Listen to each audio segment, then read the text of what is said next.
নমস্কার। আজকে ঠেকুয়া রেসিপি নিয়ে আপনাদের কাছে এসেছি।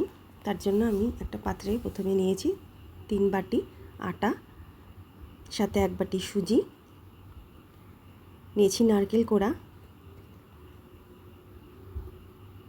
কাজু বাদাম গুঁড়ো করা আর গুঁড়ো করে রাখা চিনি। দিচ্ছি গোটা মৌরি, সামান্য পরিমাণে লবণ। এখানে যে নারকেল কোড়াটা আমি দিয়েছি ওটা আমি শুকনো কড়াইতে ভেজে নিয়েছিলাম, রসটা শুকিয়ে নিয়েছিলাম। দিচ্ছি ঘি দিয়ে খুব ভালোভাবে ময়ান দিয়ে নেব। কিছুক্ষণ মেখে নেওয়ার পরে দিয়ে দিচ্ছি চিনি 1 বাটি মতন। দিয়ে খুব ভালোভাবে মেখে যখন এরকম দলা পাকিয়ে আসবে তখন অল্প অল্প করে জল দিয়ে একটা ডো বানিয়ে নেব। ডোটা খুব শক্ত হবে, নরম হবে না, ওই জন্য বুঝে জলটা আপনারা দেবেন। মাখা হয়ে গেছে। এই অবস্থায় 10 মিনিট রেখে দেওয়ার পর সেখান থেকে ছোটো ছোটো করে লিচি করে নিয়ে বিভিন্ন রকমভাবে আকার দেব। যে যেমন পারেন সেইভাবে আকার দেবেন।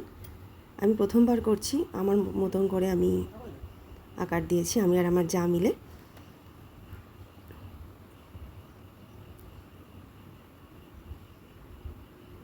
আর একটা দেখিয়ে দিচ্ছি ডিজাইন।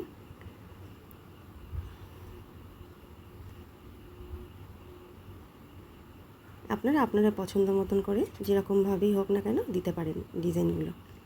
এবার একটা কড়াইতে তেল দিয়ে তৈরি করে রাখা ঠেকুয়াগুলো এক এক করে দিয়ে দেবো। আঁচটা আমরা খুব কম রাখবো না, একটু হাই ফ্লেমে রাখবো প্রথম অবস্থায়, তারপরে একটু কমিয়ে দিয়ে আবার হাই ফ্লেমে দেবো।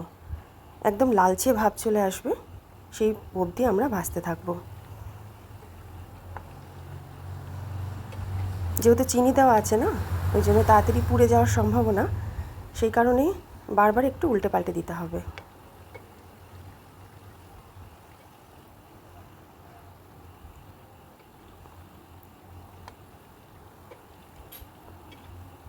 বেশ লাল লাল করে ভাজা হয়ে গেছে।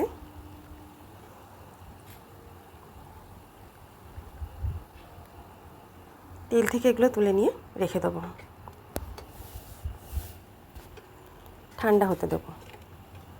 আবার বাকি যে ঠেকুয়াগুলো সেগুলো আবার এক এক করে তেলে দিয়ে ভেজে নেব।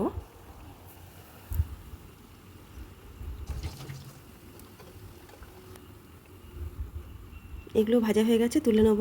খুব সহজে বানিয়ে ফেলতে পারবেন এই ঠেকুয়া। আমার রেসিপি কেমন লাগলো অবশ্যই আমাকে কমেন্টে জানাবেন। ভালো লাগলে লাইক এবং শেয়ার করবেন।